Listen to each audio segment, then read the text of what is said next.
बाबा लिए नहीं, बोले नहीं मैं तो किसी जरूरी काम पर आया हूँ। इतने में बाबा बोले भैया मैं तो जरूरी काम पर आया हूँ, पैसा लेने नहीं आया हूँ, राजा को पैसा वापस दे दो। इतने में राजा सोचे शायद 1001 रुपया में इनका मन नहीं भरा, तो 2101 रुपया ने दे दिया। बाबा तब भी नहीं लिया। 5101 रुपया ले लिया, तब भी उन्होंने नहीं लिया। जब नहीं लिया, राजा बोले मैं राज कार्य में बिजी हूँ, मेरे पास में कोई समय नहीं।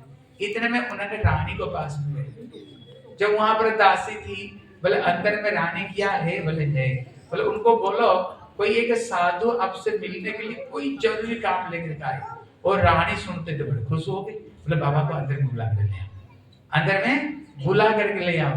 बैठाया, पूजा किया, सेवा की। बोले बाबा बताओ क्या सेवा करूं। बोले महारानी ध्यान देकर सुनो, मैं राजा के पास में विशेष किसी काम से गया था, राजा मिला ही नहीं।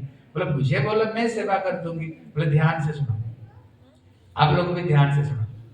बोले मैंने अपना दिव्य दृष्टि से देखा है कि राजा 7 दिन में मरने वाला है।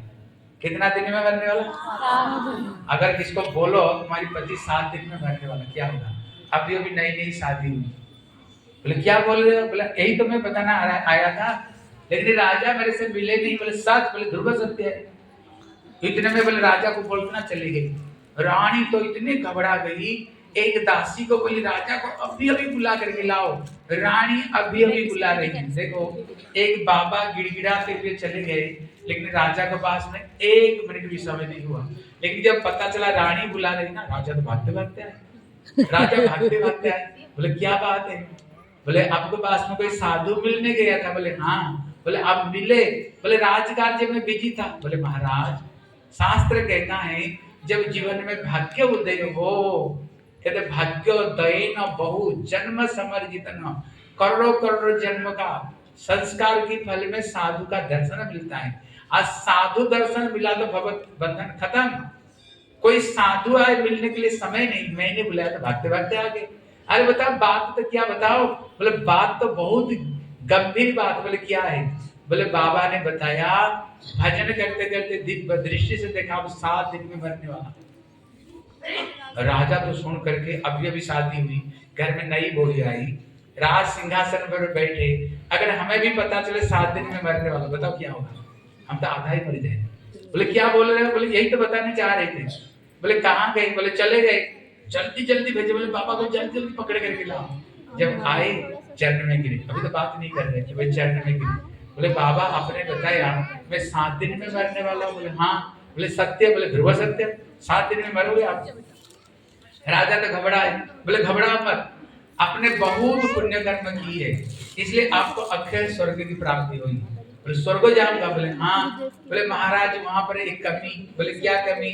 बोले वहां पर बहुत बड़े बड़े मच्छर रहते, जब रात को सो गई ये मच्छर काटते रहेगा। बोले फिर? बोले आप जब जाओ ना वहां पर मच्छर तो है, मच्छरदानी का व्यवस्था भी है, लेकिन एक चीज की कमी, उसका कोने में एक छोटा सा छेद है, उधर से मच्छर घुस सकते हैं। बोले फिर क्या? बोले फिर क्या? जब मरो एक सुई धागा साथ में ले चलना, बस सिलाई कर दोगे चैन की नींद आएगी। बोले महाराज बाबा मरते समय तो यहाँ पर जला देंगे, सुई धागा कैसे ले जाएंगे? बोले तेरे को पता है यहाँ से सुई धागा भी तेरे साथ में नहीं जाएगा।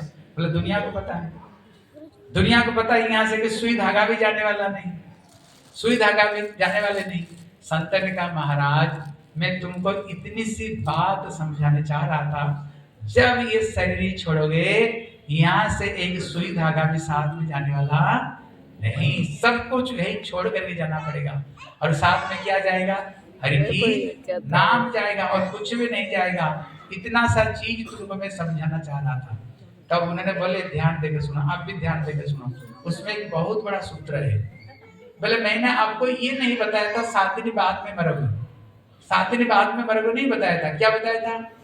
7 दिनों में, दिन शादी है, दिन में भी 8 दिन होता है, रवि सोम बुध बृहस्पति शुक्र शनि रवि 7 दिन होता है। जब मरेंगे 7 दिन में एक ना एक दिन हम मरेंगे, लेकिन यहाँ से एक सुई धागा भी साथ में जाने वाले नहीं। साथ में क्या जाएगा?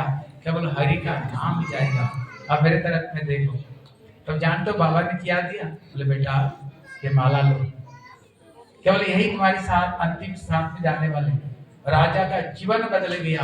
बोले महाराज मेरे को तो नया जीवन मिला है, आज से मैं माला जप करूंगा, क्योंकि अंतिम समय में प्रभु का नाम ही साथ में जाने वाले।